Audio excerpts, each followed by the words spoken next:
Pessoal, esse vídeo vai ser longo pra caramba, mas vale a pena porque tem algumas histórias aí interessantes que eu passei ao longo do tempo que morei na Índia e mostra um pouco desse lado da comunicação, da dificuldade, de como é vivenciar isso em outro país.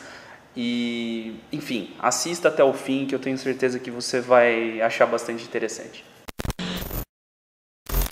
Nesse vídeo eu quero falar um pouquinho sobre comunicação na Índia, algumas situações que aconteceram e essas diferenças culturais que existem entre Brasil e Índia, algumas lições que a gente pode tirar disso. Se você não está inscrito no canal, se inscreve aí, aproveita, clica no sininho para receber as notificações, para não perder nenhum vídeo que eu estou fazendo aqui. Se comunicar na Índia não é nada simples, é uma tarefa bem mais complexa do que parece, assim como em outros países.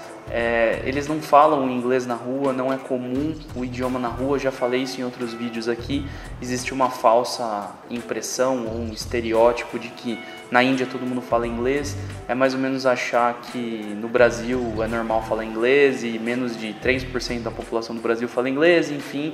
Você vai chegar lá e vai ter muita dificuldade para se comunicar. Para qualquer país existe essa barreira, entre aspas, essa dificuldade de comunicação. Só que quando a gente vai para um país que tem o inglês como idioma nativo, ou que tem um país na Europa, por exemplo, onde a maioria ou boa parte das pessoas, principalmente os jovens, já tem o domínio do inglês, a comunicação é bem mais simples. Quando a gente vai para um país como, por exemplo, Índia, China, os países, né, asiáticos de maneira geral, ou Oriente Médio, enfim, países de maioria árabe, você tem um choque cultural muito maior e nem todo mundo fala inglês. Você vai ter o inglês no meio corporativo, né, numa escola, enfim, em alguns lugares, mas dificilmente no dia a dia, na rotina, né, nas atividades que você tem que fazer, sei lá, ir no supermercado, pegar um táxi, pedir uma informação para alguém na rua, você vai ter barreiras e vai ter dificuldades com isso. Então, isso torna a sua adaptação, o seu convívio, a maneira de você se expressar é algo muito difícil, não é uma coisa tão simples. Você não consegue ter, por mais que você seja comunicativo e tenha facilidade para conversar com as pessoas, a partir do momento que você está num outro país, como Índia, como China, acaba sendo muito complexo o processo de comunicação. E aí entram outros detalhes, né? Por exemplo, a interação dos indianos é uma coisa muito diferente da nossa interação aqui, dos brasileiros, dos latinos de uma maneira geral. Então você não vê as pessoas assim na rua conversando, se tocando, apertando mão e abraçando. É muito diferente a maneira que eles interagem. Isso independe se são amigos, se é conhecido. Aqui no Brasil eu percebo que o processo é realmente muito diferente, né? A gente se comunica mais fácil. Esse negócio do latino se conectar mais com as pessoas é uma barreira pra gente quando vai para esses outros lugares onde ninguém interage, ninguém assim conversa direito na rua. Além do que, o fato de às vezes você precisa pedir ajuda, você tá precisando uma orientação de como chegar num lugar e as placas estão todas escritas em alguma porra numa língua que você não entende e você vai ter que pedir ajuda, não tem como. E aí algumas pessoas até vão te ajudar, vão tentar fazer aquele esforço assim para tentar entender o que você está falando, mas a maioria não tá nem aí para você, vão virar as costas e simplesmente vão embora. Isso é uma coisa que acontece aqui no Brasil, né, em outros países também. Às vezes você vai ter gente querendo ajudar e gente que não tá nem aí. Mas eu percebi que na Índia, de uma maneira geral, se a gente for generalizar, tem muito mais gente que não está nem aí porque não vai conseguir te entender. Então, portanto, você vai passar um pouco assim de aperto quando precisar de ajuda na rua. E várias situações que aconteceram, né, que assim foram até perigosas se você for parar para pensar. Mas eu tive alguns casos que aconteceram que por problemas de comunicação, por falha de comunicação, resultaram aí em algumas situações, alguns causos, né? E eu vou contar para vocês aqui agora. A primeira situação, eu estava jantando na casa de uma amiga minha, né? Que ela me recebeu, uma das responsáveis pela ESEC, ela me recebeu na primeira noite que eu cheguei lá em Mumbai. E aí terminei de jantar, tava eu, ela, o pai dela e eu precisava voltar para casa. Eram umas 7 ou 8 estações de Mumbai até a minha casa. Na verdade não era Mumbai, era Navi Mumbai, né, que é uma cidade bem próxima. E aí o pai dela falou, melhor você não ir de trem, porque eu tinha que pegar o trem e descer na estação. E depois tinha mais um bom caminho até minha casa, né, não era tão próximo.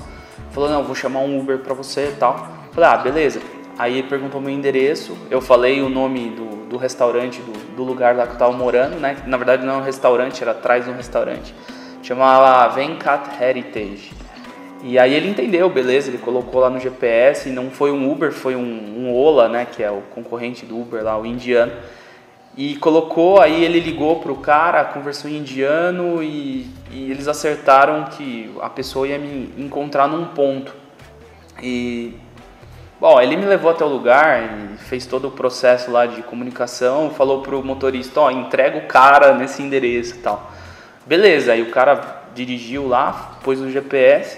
A hora que chegou no lugar que o GPS tava, não era minha casa. Falei, putz, e agora? Eu não fazia a menor ideia de onde eu tava, o meu celular tava sem plano de dados, e por mais que eu tivesse o celular com plano de dados, eu não conseguia achar a minha casa no mapa, entendeu? Porque era um lugar afastado, era meio bizarro o lugar que eu morava.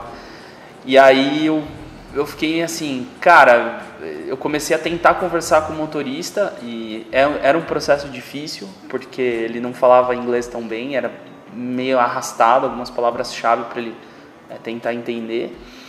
E aí eu consegui, depois de um tempo, achar no celular dele onde eu morava, o lugar. E falei, tá perto, não sei o que, me deixa lá. Aí a corrida da casa da minha amiga até esse ponto errado tinha custado acho que 300 rúpias ou 400 rúpias, sei lá. Isso daria 20 conto mais ou menos. Mas aí só que eu ganhava em rúpia, então eu não curtia ficar fazendo conversão em real, né? Porque eu ganhava bem pouco. Então eu queria viver como indiano, não gostava que as pessoas se aproveitassem de mim. Aí eu sei que ele falou, não, tudo bem, eu te levo lá, mas é mais 300 rúpias. Eu falei, não, você tá louco, você vai cobrar o mesmo valor da corrida para me deixar aqui do lado? Aí poder de barganha tava do lado do cara e falou assim, tá, se você não quiser, desce do carro. Eu falei, beleza. Aí eu peguei e desci do carro, desci numa rua que eu não fazia a menor ideia de onde estava. E falei, vou perguntar para alguém. Aí saí, achei um taxista, perguntei pro cara. Obviamente o cara não me entendeu. Aí dei a volta, fui perguntar para outra pessoa do lado da rua. Era tarde, era tipo meia-noite, quase meia-noite, não era tão cedo, então não tinha muita gente na rua. De repente para um tuk-tuk, desce uns 5, 6 caras, meio camisetinha regata, meio bombadinho assim, aquele estilo indiano com bigodinho. Os caras meio marrento, cara de mal, começaram a me cercar, falei, putz, ferrou, vou ser roubado, né? Aí já nem deixei o cara tentar terminar de falar o que ele estava falando, peguei e já saí fora, comecei a meio que andar rápido, tava vindo um tuk-tuk, já apontei pro cara, falei, para aí, subi, e ele deve ter falado pra mim, aí, vai pra onde? Eu falei, cara, sei lá, turn left, fazia assim pra ele, vira aí, pelo amor de Deus, acelera essa bagaça, né, sei lá o que vai acontecer. E bom, aí começou a saga.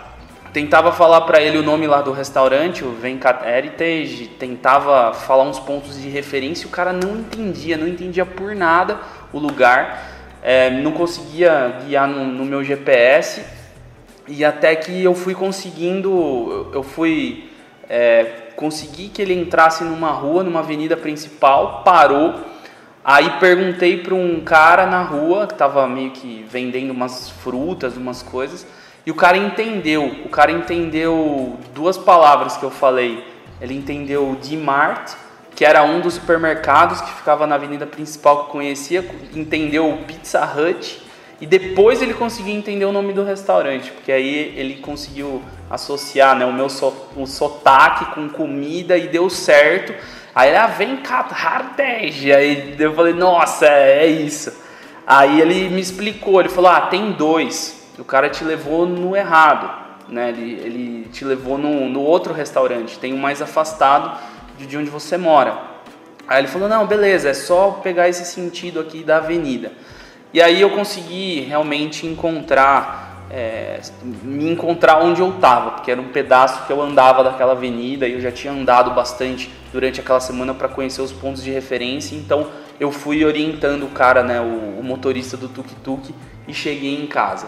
Então, a comunicação na rua é muito trash, é muito difícil mesmo, e eu passei algumas situações, essa foi provavelmente a mais perigosa, assim, a mais arriscada que eu passei nos primeiros dias. Teve uma outra situação interessante, que foi do trabalho, aí foi uma prova de falta, assim, de comunicação, que às vezes a gente tenta, né, tá pensando numa coisa, esquece de falar algo do que tá pensando para a pessoa.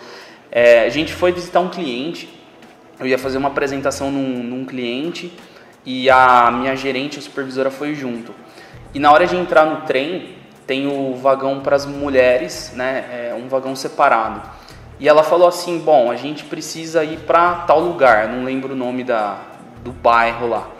Falei, beleza, então eu te encontro, a gente desce naquela estação. E ela entrou no vagão, eu entrei no outro. Beleza, fomos sentido Mumbai, e sentido Mumbai vai lotando de gente muito rápido.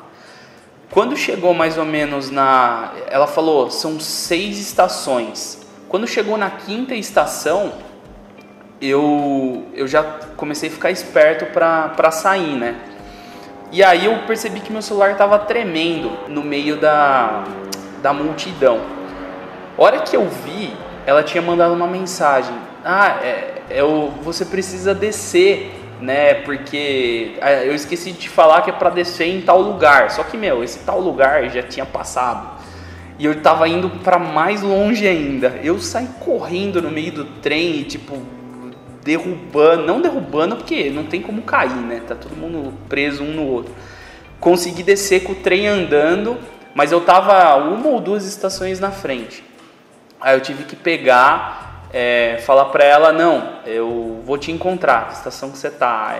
Ela falou o nome lá, eu tive que perguntar na estação para ter certeza se era aquela linha mesmo, porque era um ponto que começava um entroncamento, então tinha linhas para vários outros lugares. Aí tive que achar alguém para ver os mapas, ver para que lado eu ia, enfim. Ou seja, um transtorno, né? Então, todo esse lado da comunicação é bem complexo, principalmente em Mumbai, na Índia, pelo menos a experiência que eu tenho, e eu acredito que quem já foi para outras cidades assim, asiáticas, né, essa região que tem uma cultura muito diferente da nossa, o lado aí oriental, né, a gente percebe a dificuldade de se adaptar e de conseguir conversar e até mesmo negociar com as pessoas. Você entra num táxi, num tuk-tuk, se você não acertar o preço com o cara antes de sair, você tá ferrado. O cara vai te extorquir, vai levar dinheiro seu embora, né? E isso não é uma coisa só deles, é porque existe aquela questão cultural de que o turista traz dinheiro, tal. Nós aqui no Brasil a gente tem isso também. Os caras têm uma vida sofrida lá. E mesmo se o cara não quiser extorquir dinheiro com você, negociar em Mumbai é muito difícil. Todo mundo vive no aperto, então a barganha rola solta e se você não tem o poder de comunicação, de persuasão para conseguir negociar, para conseguir, né, os preços melhores, é muito mais difícil. E por último, acho que um aprendizado que eu gostaria de deixar nesse vídeo, que já está longo pra caramba, mas eu tenho certeza que quem curte o assunto gosta de saber, né, desse lado cultural, da experiência e de tudo mais, é que tem uma situação que aconteceu comigo que eu fiquei refletindo depois, que é esse lance de você pedir informação e ninguém te ajudar. Depois de um tempo que eu estava na Índia, e foi coisa assim de 1 mês, eu acho, 1 mês e meio, aconteceu um negócio que eu falei, caramba, não devia ter agido assim. Uma senhora veio me perguntar alguma coisa próximo ali da região do trem, e eu nem dei bola. Eu virei as costas, eu simplesmente saí andando, fui por outro lado. Ou seja, eu meio que me contaminei com o próprio comportamento das pessoas da sociedade, porque quando eu precisava de ajuda, ninguém me ajudava, era difícil conseguir ajuda. E então eu mesmo tentava me virar sempre sozinho, porque eu sabia que pedir ajuda era meio complicado e às vezes os caras ficavam perguntando coisa demais e eu não curtia ficar dando muita informação na rua. Mas aí eu passei, sem querer, a fazer a mesma coisa que faziam comigo. Então, eu acho que isso mostra o poder, o reflexo das ações do que todo mundo faz. Que aí você acaba meio que contaminado por aquele negócio que é normal. Diferente de uma Austrália, por exemplo. Como todo mundo dá bom dia, boa tarde e pede licença, desculpa para qualquer coisa que você está fazendo, você se sente na obrigação de ser assim por mais que você não seja. Então, quando eu estava lá, era muito agradável, porque eu gostava de agradecer, de pedir licença e tal, e todas as pessoas faziam isso, então eu me sentia muito melhor, né? Eu tinha é difícil de explicar isso, mas quem vive isso, quem já viveu, já consegue entender o que eu estou querendo dizer. Então é isso aí por esse vídeo, espero que tenham gostado e deixem comentários aí, falem o que vocês gostaram, se não gostaram, se inscrevam no canal e a gente se vê aí. Até os próximos vídeos. Valeu!